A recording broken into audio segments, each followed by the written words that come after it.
Alright, pyro fans,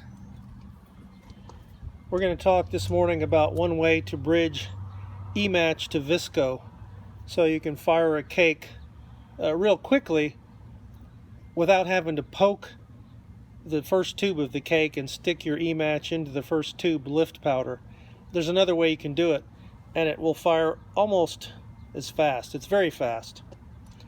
Just imagine this Amazon box is your cake. I cut the fuse pretty short. It's about 1.5 inches. Get a soda straw, cut off a little piece of it,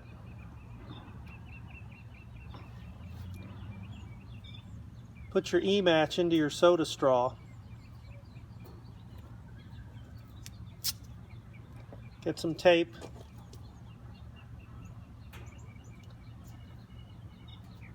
put your visco into that soda straw and push the soda straw all the way up against the first tube of the cake that you're going to fire, and then tape that down.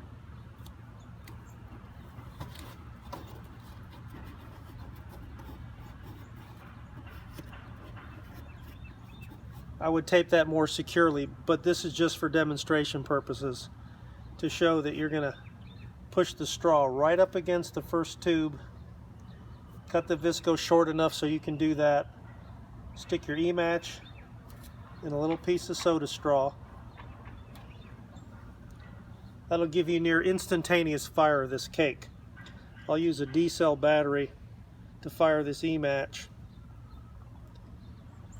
Check it out. That's quick. There's lots of other ways to bridge Ematch to visco, but this is just one way. It's very cheap, very easy, very effective. You don't have to buy any special adapters. You don't have to have quick match. Just a soda straw will take care of it.